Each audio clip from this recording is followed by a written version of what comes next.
वलक़द यस्सरनल क़ुरआन लिज़्ज़िक्रि फ़हल मिन मुद्दकिर। हमने इस कुरान को नसीहत के लिए आसान जरिया बना दिया है, फिर क्या है कोई नसीहत कबूल करने वाला।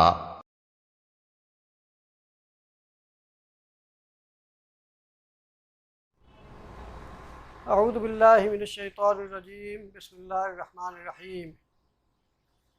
व इज़ ज़य्यना लहुमुश शैतानु अअमालहुम व क़ाला ला ग़ालिब लकुमुल यawma मिनन नासि व इन्नी जारुल लकुम फलम्मा तराअतिल फ़िअतानि नकसा अला क़िबैहि व क़ाला इन्नी बरीउम मिनकुम इन्नी अरा मा ला तरौन इन्नी अख़ाफ़ुल्लाह वल्लाहु शदीदुल इक़ाब।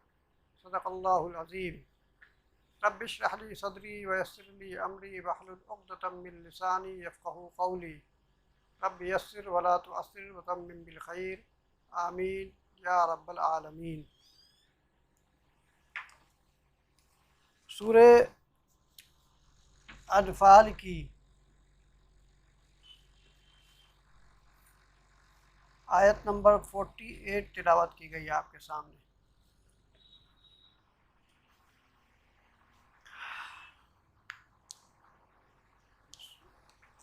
जंग बदर के मौके पे एक तरफ कुफ़ार मुशरिकीन के गिरोह था और दूसरी तरफ ईमान वाले थे। ईमान वालों की तादाद बहुत ही कम थी, काफिरों के मुकाबले में आटे में नमक के बराबर। और इस पर मज़ीद ये कि शैतान ने उनको बरगलाया और ये बात कही कि आज तुम पर कोई गालिब नहीं आ सकता है। और उनके आमाल को, यानी वो जो कुछ कर रहे थे, दिखावा कर रहे थे, शरारत कर रहे थे, ये सोच के निकले थे घरों से कि आज तो मोमिन जो चंद मुट्ठी भर हैं उनको नेस्त व नाबूद कर देंगे और आज के बाद कोई यहाँ इस्लाम का नाम लेने वाला नहीं रह जाएगा। तो उनके इन सोचों को और जो कुछ भी उनकी करतूतें थी उनको शैतान ने और खुशनुमा बना दिया और उनके दिलों में ये बात डाल दी कि मैं आज तुम्हारे साथ हूँ, लिहाजा आज कोई दूसरा गिरोह या दूसरी कौम तुम पे गालिब नहीं आ सकती है। लेकिन जब मैदान में दोनों गिरोह का आमना सामना हुआ, यानी एक तरफ कुफ्र था, शिर्क था, एक तरफ हक, तो शैतान ने कहा कि अब तो मैं तुमसे बड़ी हूँ, क्योंकि मैं वो कुछ देख रहा हूँ। इन्नी अरा माला तरौन, मैं वो कुछ देख रहा हूँ जो तुम नहीं देख रहे हो। जाहिर है अल्लाह ने शैतान को वो क़ुव्वत दी है कि वो हमें हर रास्ते से देख सकता है, फरिश्तों को भी देख सकता है। तो उसने देख लिया कि ईमान वालों के साथ फरिश्तों का भी गिरोह है, लिहाजा उसने बात कही कि इन्नी अरा माला तरौन, मैं वो कुछ देख रहा हूँ जो तुम नहीं देख रहे हो, लिहाजा इन्नी बड़ी मिनकुम, मैं तुमसे बड़ी होता हूँ, अपने वादे से मैं मुकरता हूँ, बड़ी होता हूँ। क्यों? क्योंकि इन्नी अख़ाफ़ुल्लाह, मैं तो अल्लाह से डरता हूँ। और क्यों डरता हूँ? इसलिए कि वल्लाहु शदीदुल इक़ाब, अल्लाह बहुत सख्त तरीन सज़ा देने वाला है। देखिए ज़रा सोचिए, एक तरफ ये शैतान है, दूसरी तरफ इंसान। जब से अल्लाह ने दुनिया में इंसान को भेजा उसके साथ शैतान लगा हुआ है और क़यामत तक लगा रहेगा। लेकिन इसके साथ साथ अल्लाह ने ये बात कह दी है कि हमारे जो नेक बंदे हैं वो शैतान के बहकाने में नहीं आएंगे। और शैतान को ये बात डायरेक्ट भी कही है कि हमारे जो बंदे हैं उन पर तेरा जोर नहीं चलेगा, तो जिसको बहका सकता है बहका ले, जो कुछ कर सकता है कर ले, लेकिन हमारे जो हकीकी बंदे होंगे उन पर तुम्हारा जोर नहीं चलेगा। लेकिन अफसोस, सद अफसोस, आज दुनिया में इस्लाम के नाम पे खड़े होने वाले लोग बहुत हैं, कहने को मुसलमान हैं, लेकिन इस्लाम कमज़ोर है, मगलूब है, सारी दुनिया में दबा के रख दिया गया है। उसकी यही वजह है कि हम शैतान से मगलूब हो गए हैं। हमने अपना नफ्स शैतान के हवाले कर दिया, यहाँ तक कि अपना ईमान भी उसके हवाले कर दिया है, इसलिए हम कमज़ोर हो गए हैं। वरना वही देखिए, जंग बदर को देख लीजिए, 370 सहाबा किराम हैं, एक तरफ 1000 की फ़ौज थी। जो कुछ भी रिज़ल्ट था जंग बदर का आपके सामने है। क़यामत तक जो लोग ईमान वाले होंगे उनके सामने वो सारा नज़ारा होगा। अल्लाह ताला हम सब को शैतान की उकसाहटों से महफूज रखे, शैतान के वरगलाने से हमें महफूज रखे। इसलिए कुरान ने कहा है कि व इम्मा यंज़गन्नका मिनश्शैतानि नज़गुन फस्तइज़ बिल्लाह इन्नहु हुवस्समीउल अलीम। जब भी शैतान तुम्हें किसी तरह से वरगलाए, उकसाए, तो अल्लाह की पनाह मांग लिया करो, क्योंकि अल्लाह सब कुछ सुनता और जानता है। अल्लाह ताला हमें हम सब को शैतान की उकसाहटों से महफूज रखे, आमीन या रब्बल आलमीन, और उसकी पैरवी करने से महफूज रखे।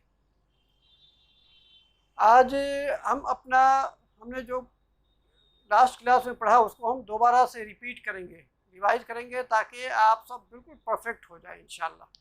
ठीक है ना। मुरक्कब तौसीफ़ी, कम से कम 2 अल्फाज का मजमुआ होगा, कम्बिनेशन ऑफ मिनिमम 2 वर्ड्स। ठीक है। तो मुरक्कब तौसीफ़ी के जो 2 अल्फाज हैं, जो 2 जुज़ हैं, जो 2 पार्ट्स हैं, उनमें से एक को हम मौसूफ बोलते हैं और दूसरे को सिफत। मौसूफ और सिफत का मजमुआ है मुरक्कब तौसीफ़ी। मौसूफ और सिफत को जब हम बनाएंगे तो इनमें चंद बातों का ध्यान रखेंगे। वो ये कि मौसूफ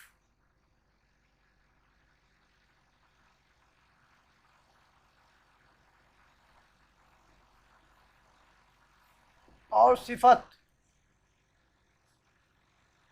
इस्म के चारों पहलुओं में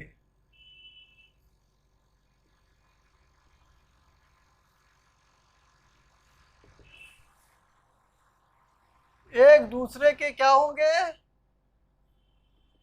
एक दूसरे के मुताबिक होंगे, एक दूसरे के से कंपेटिबल होंगे, मुताबिकत होगी, एक दूसरे के मुताबिक होंगे। ठीक है। ये इस बात को आप याद रखिएगा तो इंशाल्लाह कभी आपको कोई दिक्कत ही नहीं होगी। पहचानेंगे कैसे? तो ये आपको ये सेंटेंस अगर याद रहे कि मौसूफ और सिफत इस्म के चारों पहलुओं में, अब वो 4 पहलू आपने बहुत ही अच्छी तरह से पढ़ा है अल्हम्दुलिल्लाह से। अब मैं जैसे कहूँ कि मैं पहले अरबी लिख रहा हूँ,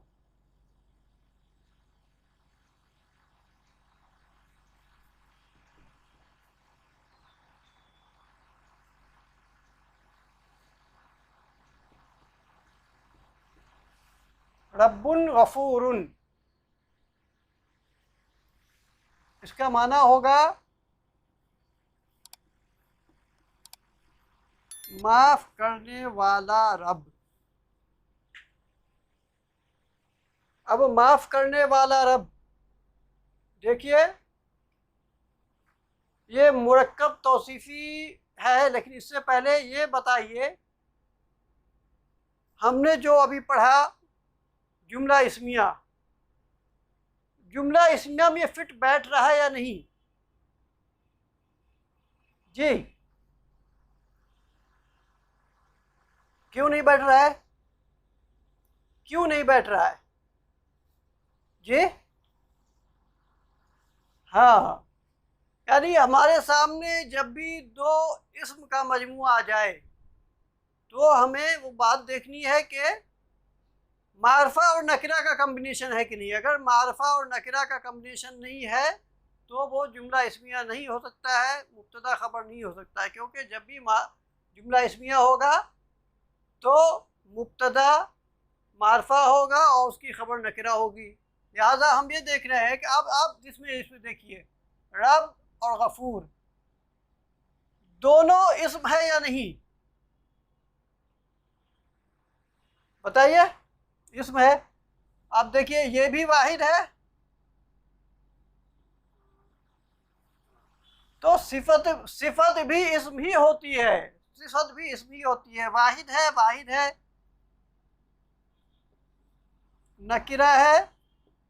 नकिरा है, और बताइए मुज़क्कर है, और हालत रफ़ा में है, और हालत रफ़ा में है। तो इस्म के चारों पहलुओं में 100% बिल्कुल मुताबिकत है, कंपेटिबल है रब और गफूर।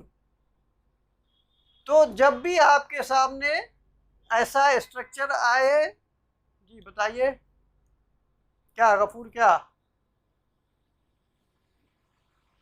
हाँ बिल्कुल सिफत है, इसमें पूछने वाली कोई बात ही नहीं है। रब इस्म है और गफूर माफ़ करने वाला, या माफ़ करना, तो माफ़ करना किसी की सिफत होती है, अच्छी सिफत है, ठीक है ना। फॉर एग्जाम्पल एक और एग्जाम्पल हम लेते हैं, रसूलुन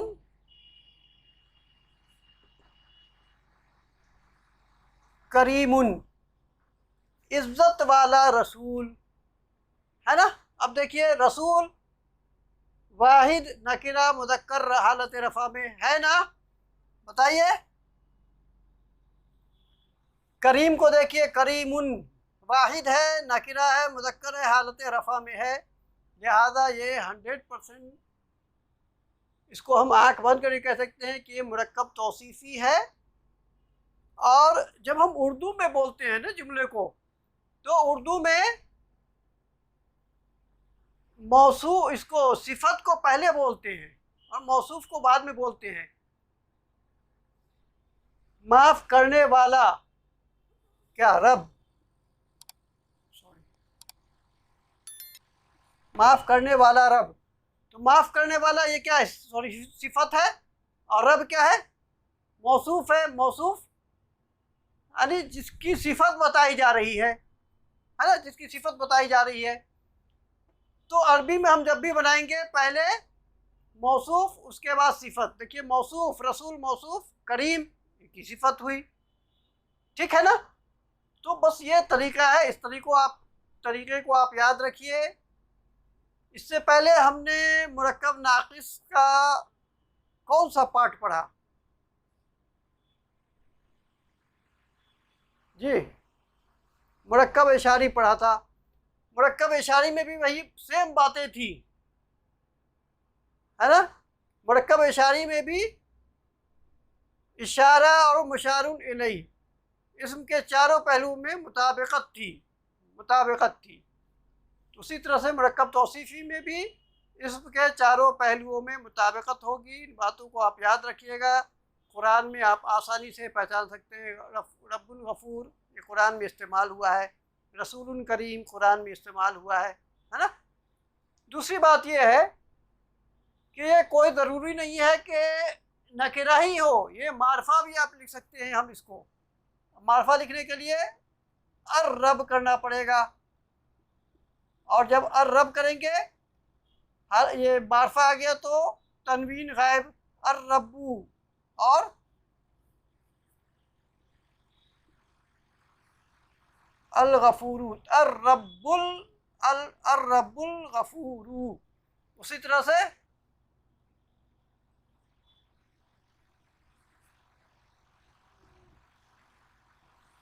अल रसूलुल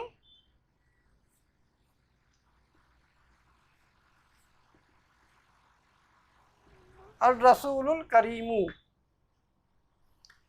दोनों के माना में क्या फ़र्क होगा? इसको कहेंगे एक माफ़ करने वाला रब, ठीक है। यानी जब किसी भी इसम पे आप देखिए वो हालत नकिरा में है, अलिफ लाम नहीं है उस पे, तो हम माना में एक या कोई कहेंगे, है ना। एग्जाम्पल उस दिन भी हमने बताया था, कलमुन, कलमुन का मतलब कोई कलम या एक कलम। जब हम अल कलम कह दें तब फिर आप कोई या एक का इस्तेमाल नहीं करेंगे, सिर्फ कलम कहेंगे। तो रब्बुन गफूरुन, एक माफ करने वाला रब, रसूलुन करीम, एक इज्जत वाला रसूल। और जब हमने अलिफ लाम लगा दिया तो अर रब्बुल गफूर, बस सिर्फ सिंपली क्या कहेंगे, बख्शने वाला, माफ करने वाला रब, इज्जत वाला रसूल। अब एक एक करके हम एग्जाम्पल लेते हैं। पहले वाहिद मुदक्कर, और तीनों हालतों में हम इसको देखेंगे। हालत रफ़ा, ताकि आपके सामने कुरान में तीनों हालतों में आ सकता है ये।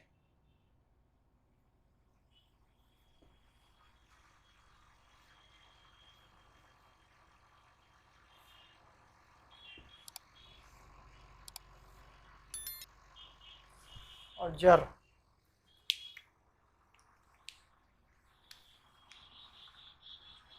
एक एग्जांपल लेते हैं, नेक लड़का।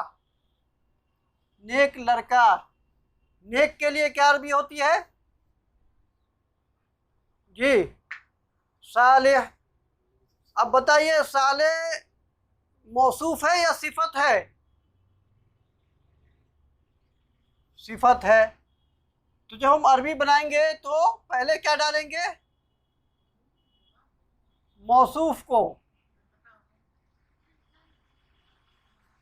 अल वलदु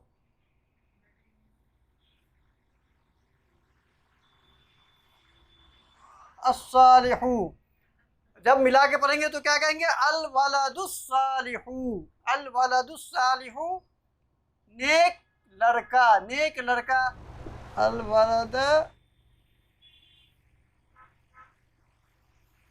अस्सालिहा, अस्सालिहा। और हालत जर में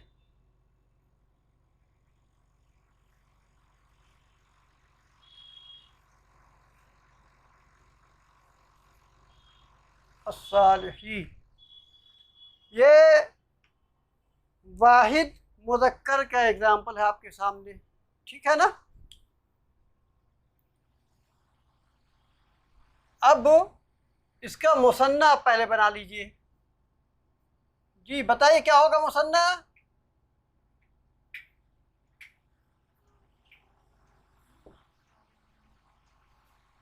अल वलदानी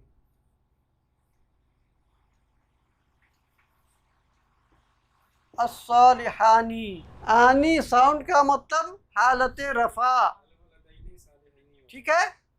और हालत नसब क्या होगा, और हालत जर हम दोनों के बीच में लिख देते हैं। क्यों?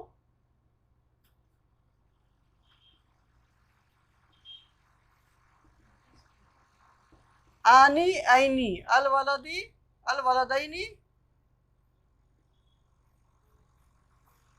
अस्सालिहैनी, अस्सालिहैनी। तो ये हालत रफ़ा और हालत नसब और जर कॉमन है।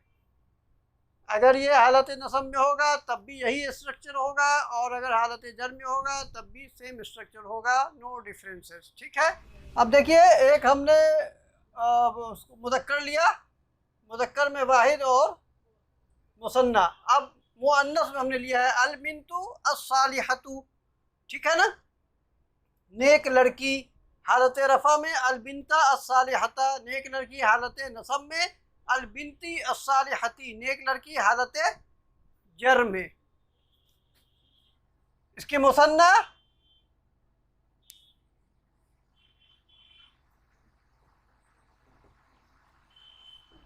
अल बिन्तानी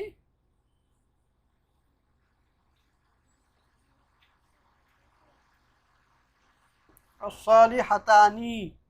और हालत नसब और जर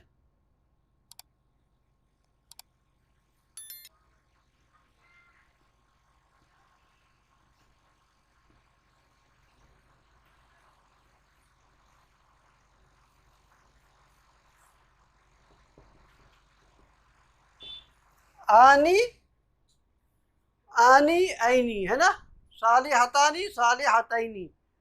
हालत रफ़ा, हालत नसब और जर दोनों कॉमन है। तो आपने देखा वाहिद मुदक्कर और वाहिद मुअन्नस। वाहिद मुदक्कर और वाहिद मुअन्नस की जो एराबी हालतें हैं वो बिल्कुल एक जैसी होती हैं। यानी हालत रफ़ा में दो पेश के साथ, हालत नसब में दो ज़बर के साथ, हालत जर में दो ज़ेर के साथ। बट अगर उससे पहले अलिफ लाम आ जाए तो दो पेश या दो ज़बर या दो ज़ेर सिंगल में कन्वर्ट हो जाएगा। ये बात आप लोग को अच्छी तरह पता है ना? पता क्या नहीं पता है? तो इतना टाइम लग जाता है जवाब देने में, कैसे काम चलेगा? अच्छा, बिन्त की जमा क्या होता है? अब बताइए कि नेक लड़कियां हालत रफ़ा में क्या होगा? अल बनातु अस्सालिहातु। ठीक है, अल बनातु अस्सालिहातु। और हालत नसब और जर बताइए।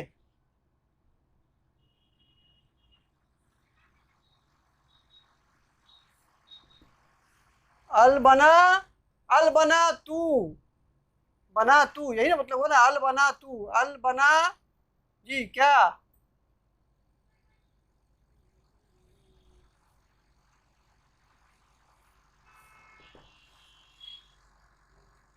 आप लोग एक ही बात को बार बार पढ़ने के बाद भूलिएगा तो गड़बड़ है। आपने पढ़ा था कि जमा सालिम मुअन्नस, जमा सालिम मुअन्नस की हालत रफ़ा आतुन साउंड से है और हालत नसब और जर आतिन साउंड से है ना? ये गैर मुंसरिफ अस्मा में से है, इस पे ज़बर नहीं आएगा। क्यों नहीं याद आती ये बात बताइए? याद आया कुछ? और अब ये बात बार बार नहीं नोट करवाई जाती है, आपके पास है ऑलरेडी। आप वीडियोस क्यों नहीं देखती है बताइए? आपके पास वीडियोस मौजूद है, आपने लिखा हुआ होगा, सब मौजूद है। देखिए आप जरा, जब हमने मुंसरिफ और गैर मुंसरिफ अस्मा पढ़ाया था आपको, उस वक्त तो हमने सब डिटेल में बताया था ना। जमा मुअन्नस सालिम की हालत रफ़ा पेश से और हालत नसब और जर ज़ेर से, उस पर ज़बर नहीं। ठीक है ना? बनातुन बनातिन बनातन नहीं आएगा। ठीक है ना? और जब अलिफ लाम आ जाएगा तो दो ज़बर या दो ज़ेर या दो पेश सिंगल में कन्वर्ट हो जाता है। तो वाहिद मुदक्कर, वाहिद मुसन्ना, सॉरी मुसन्ना मुदक्कर, है ना? मुदक्कर मुसन्ना और वाहिद मुअन्नस और मुअन्नस मुसन्ना या मुसन्ना मुअन्नस जो भी कहिए, और जमा सालिम मुअन्नस, ये तीनों आ गए आपके पास। अब एक मुदक्कर से पहले हम एग्जाम्पल लेते हैं आपके सामने, जो कि उस दिन भी बताया था और आज भी आपके सामने आ जाएगा।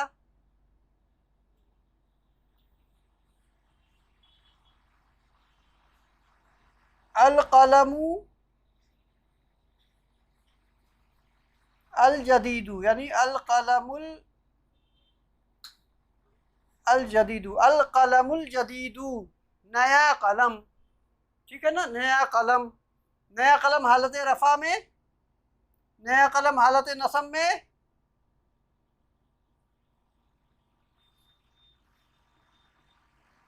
अल कलम अल जदीदा, अल कलम अल जदीदा। और हालत जर में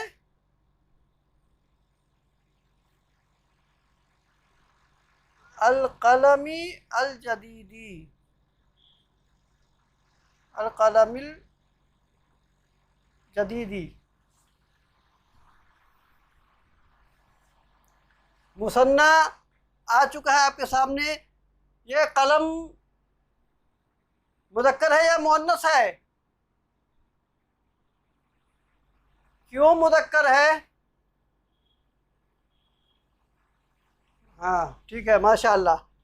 तो लिहाजा हम इसकी मुसन्ना नहीं बनाएंगे, क्यों? आपके सामने एग्जाम्पल मौजूद है, ठीक है ना। हम इसकी जमा को लेते हैं। जमा क्या है कलम की?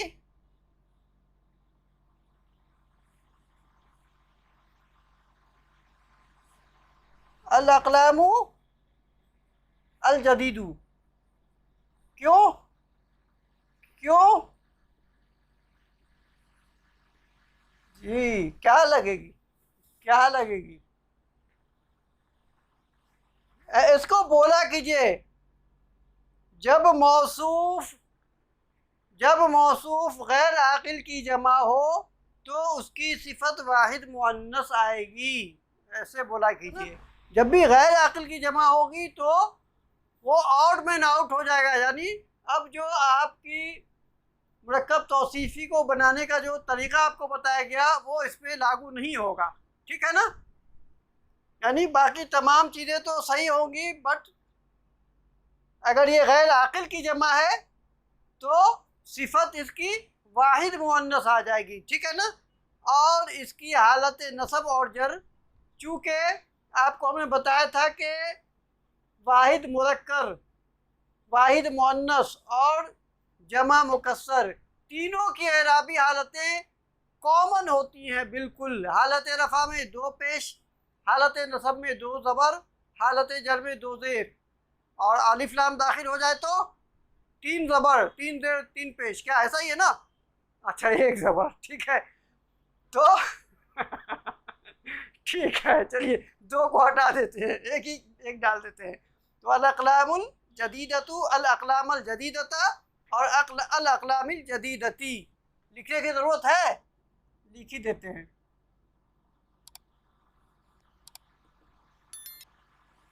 अल अक़लामल जदीदता, जदीदता और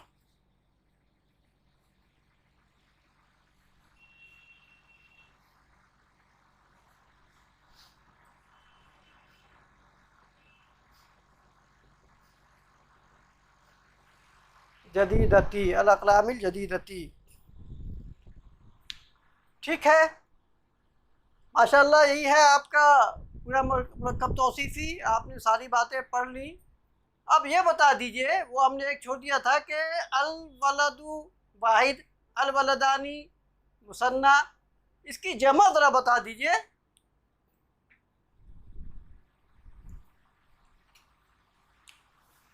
अरे बोलिए, इसकी जमा बताइए।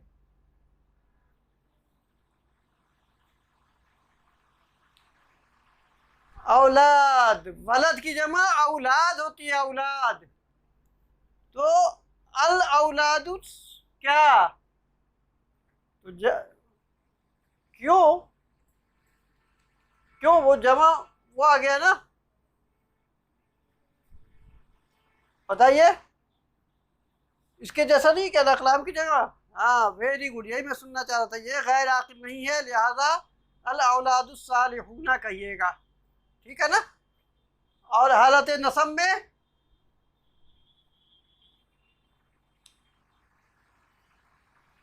है अल औलादस सालिहीना, अल औलादस सालिहीना, ठीक है ना। और औलाद तो जमा मुकस्सर है, तो तीनों हालतों में सेम होता है ना। हालत रफ़ा में दो पेश, हालत नसब में दो ज़बर, हालत जर में दो ज़ेर। तो आप उसको ऐसे ही रखिएगा, सिर्फ जो बाद वाला है वो चेंज हो जाएगा आपका, सालिहीना, और हालत जर में भी सालिहीना रहेगा, ठीक है। रऊफ़ के माने क्या होता है पता है किसी को? शफ़क़त करने वाला, मोहब्बत करने वाला। तो आप ज़रा बताइए, एयाज साहब, एयाज साहब आप बताइए क्या माना होगा इसका?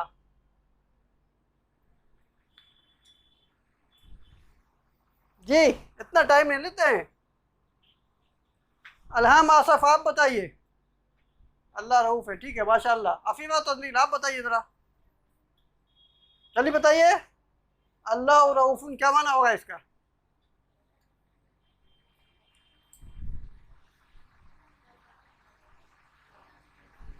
अरे जोर से बोलिए, नहीं सुनाई पड़ता है भाई।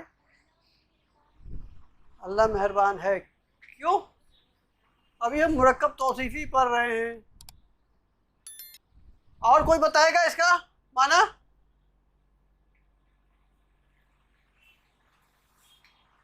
हाँ बिल्कुल, ये जुमला इस्मिया है, लिहाजा इसमें है का मफहूम पैदा हो जाएगा। क्यों जुमला इस्मिया है ये? और रऊफ नकिरा है। माशाल्लाह, बहुत बढ़िया, अल्हम्दुलिल्लाह अल्हम्दुलिल्लाह। आप ये बताइए कि इसको आप मुरक्कब तौसीफी बना दीजिए, तब क्या लिखेंगे अब हम इसको? Very good, very good.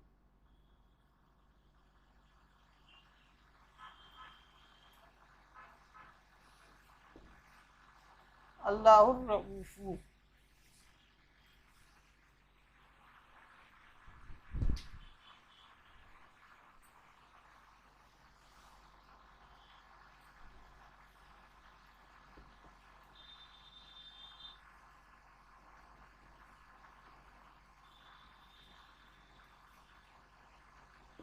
Afifa Tanzeel,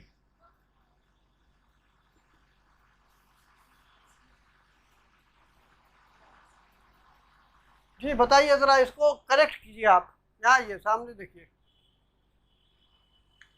मिनल्लाहिल अज़ीम क्या लिखा है? मैंने पता नहीं, हम खुद नहीं पता कि हमने क्या लिखा। मिनल्लाहुल अज़ीम क्या लिखा है? माना क्या होगा इसका? जी हैं, जो लिखा है उसी का वाला बताइए आप, और उसी को सही कीजिए, काटना नहीं है, तीनों का तीनों रहेगा। जी क्या? आप लोग तो माशाल्लाह स्मार्टेस्ट हैं, अल्हम्दुलिल्लाह। तब पढ़ाने में भी दिल लगता है। बस वही ये लोग भाग जाते हैं तब थोड़ा सा फ्रस्ट्रेशन होता है। अब आप लोग कम से कम अटके रहे ना, तो वैसे भी लोग आने लगेंगे इंशाल्लाह। मिनल्लाहिल अज़ीम, आप देखिए आपने मिन लगा दिया तो ये अल्लाहुल अज़ीमु था, है ना? अज़मत वाला अल्लाह, यही है ना? अज़मत वाला अल्लाह क्या हुआ? मुरक्कब तौसीफी हुआ ना? बताइए। हाँ, लेकिन जब हमने पीछे मिल लगा दिया तो अज़मत वाले अल्लाह से ये माना हो जाएगा ना? है, क्या माना हो जाएगा इसका? अज़मत वाले अल्लाह से, अल्लाह से। अब ये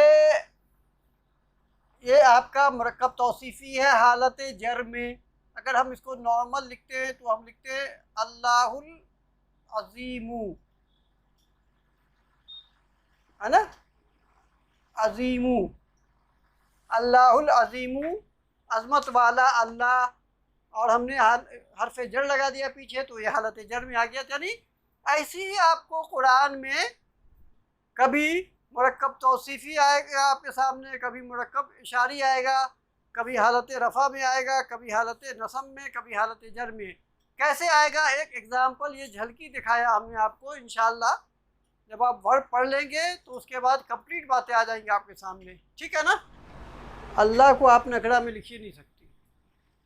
हमें कहा था ना शुरू में कि कुछ नाम ऐसा है जिसको आप नकरा लिख ही नहीं सकते हैं, वो आपकी मजबूरी है ना? अल्लाह हमेशा हमेशा मारफा में होता है, हालत रफ़ा में। और वैसे भी ये क्या है, नाम है ना ये? बताइए, तो नाम तो वैसे भी हालत रफ़ा में होता है, तो ये ऐसी ही रहेगा। जी इसमें आलम है बिल्कुल।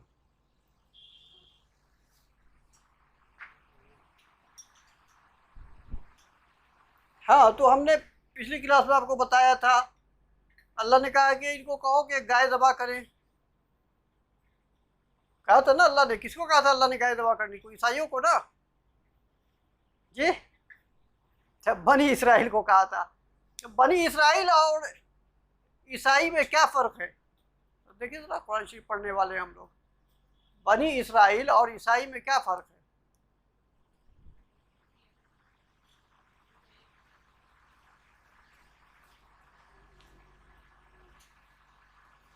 असल में बनी इसराइल हो या ईसाई हो, ये सब की सब औलाद किसके हैं?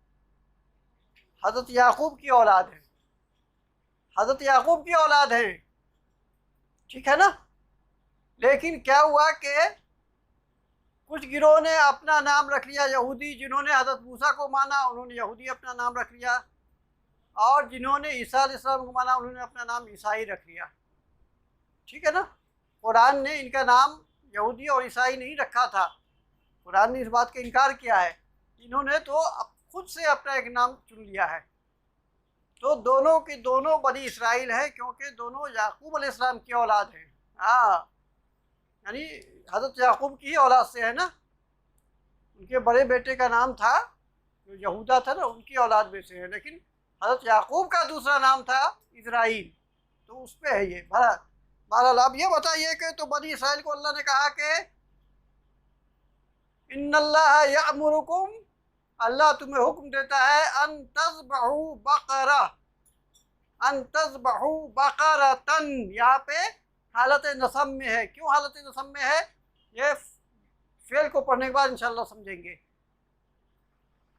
तो उन कमबख्तों को एक गाय को पकड़ के ज़बह कर देते, सवाल करने लगे कि गाय बूढ़ी हो या जवान हो, गाय का कलर कैसा हो, गाय हल जोतती हो या नहीं जोतती हो, पानी पटाती हो या नहीं पटाती हो। 1000 सवालात कर डाले इन्होंने। तो हर सवाल पे अल्लाह की तरफ से ये आजमाइश में पड़ते गए। लिहाजा जब कहा कि मालौनुहा, ईसा मूसा अलैहिस्सलाम पूछो जरा अपने रब से कि मालौनुहा, उसका कलर कैसा हो। लौन बोलते हैं कलर को, ठीक है ना, लौन बोलते हैं कलर को, और इसकी जमा होती है अलवान, है ना, कलर कलर। तो माँ लौनुहा, बताइए जरा क्या माना होगा इसका। लौ, इतना तो आप लोग कर ही सकते हैं। लौनुहा, उसका कलर, उस मुअन्नस का कलर, है ना, उस मुअन्नस का रंग। तो मुअन्नस कहाँ है यहाँ पे? कौन सी औरत थी? क्या? हाँ तो ये है कौन सी औरत थी? है गाय के लिए। हाँ तो ये बोली ना गाय के लिए, ठीक है। तो अल्लाह ने कहा कि अच्छा तो इनको कलर चाहिए, तो कहिए कि बकरतुन सफराऊ, जर्द रंग की गाय हो, और मालौनुहा तज़ुर्रुन नाज़रीन, जर्द भी ऐसा हो कि देखने वाले को खुशनुमा लगे, आंखें न चुंधी आ जाए, ऐसी ज़्यादा दर्द हो जाए। अब समझ रहे थे ये आजमाइश कैसी आजमाइश में पड़ गई है। सवालात और जवाबात होते होते अल्लाह ने कहा कि लगता नहीं था कि ऐसा करेंगे, लेकिन बहरहाल कर डाला इन्होंने। एक गाय ढूंढ निकाली, उसमें भी बहुत बदतमीजी की, किसी गरीब की गाय थी वो उसको पकड़ के बहरहाल ज़बह किया, उसको थोड़ा कुछ बदला दिया। अब देखिए यहाँ पे देखने वाली बात यह है कि बकरतुन ये वाहिद है, ठीक है ना, यानी एक गाय हो। और सफरा जो है ये असफर की जमा है। असफर का मतलब पीला, है ना, सॉरी जमा नहीं है, ये वाहिद है दोनों। और सफराओ का मतलब पीली। क्या फर्क है दोनों? ये मुअन्नस है, ये मुज़क्कर है। तो रंगों के नामों में भी अरबी में अलग अलग अल्फाज होते हैं, अलग अलग वर्ड्स होते हैं, है ना। जैसे अहमर लाल, और हमराऊ क्या लाली, क्या। अब इसके लिए मुज़क्कर और मुन्नस लाल ही बोलेंगे, है ना। तो ये बकरतुन मुअन्नस था, लिहाजा इसके लिए सफराऊ का लफ्ज़ इस्तेमाल किया गया। हमें कहना हो नीला आसमान, नीला आसमान, आसमान के लिए क्या हुआ? अस्समाऊ। तो चूँकि अस्समा मुअन्नस है, लिहाजा इसके लिए भी हम मुअन्नस इस्तेमाल करेंगे, अज़्ज़रक़ाऊ। ठीक है ना? नीला आसमान। नीला रुमाल, रुमाल के लिए क्या होता है? मिनजील। मिनजील मतलब रुमाल, और नीला के लिए आपके सामने है अज़्ज़रक़ा। आप बताइए क्या बनाएंगे इसको? नीला रुमाल। मैंने कहा नीला रुमाल, नीला रुमाल। बताइए।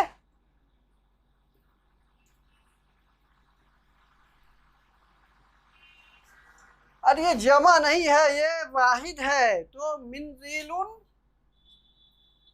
अज़रकुन, मिनजीलुन अज़रकुन, ये वाहिद है और मुदक्कर है, लिहाजा इसको भी वाहिद मुदक्कर लाएंगे, अज़रकुन। यहाँ पे कुरान ने कहा है ना कि कहो उनको, अल्लाह कहता है, अल्लाह कहता है, क्या कहता है कि अंतज़बहू, अंतज़बहू, के तुम ज़बा करो, बकरतुन, एक नीली गाय, है ना, एक नीली गाय।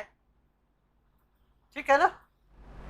तो अल्हम्दुलिल्लाह मरकब तौसीफ़ी हमारा तमाम हुआ, कंप्लीट हो गया इंशाअल्लाह। अब हम इंशाअल्लाह अगली क्लास में नई बात पढ़ेंगे और वो होगा मरकब इज़ाफ़ी। जो बातें कही जाएँ उस पर मैं भी अमल करूँ, आप भी अमल कीजिए। अल्लाह ताला हम सबको कुरान को सही से पढ़ने वाला, समझने वाला, उस पर अमल करने वाला और उसे दूसरों तक पहुँचाने वाला बनाए। आमीन या रब्बल आलमीन। सुब्हानल्लाहि व बिहम्दिही, सुब्हानल्लाहिल अज़ीम, अशहदु अल्ला इलाहा इल्ला अंता, अस्तग़फिरुका व अतूबु इलैक। सुब्हान रब्बिका रब्बिल इज़्ज़ति अम्मा यसिफ़ून व सलामुन अलल मुरसलीन वल्हम्दुलिल्लाहि रब्बिल आलमीन। अस्सलामु अलैकुम व रहमतुल्लाहि व बरकातुहू।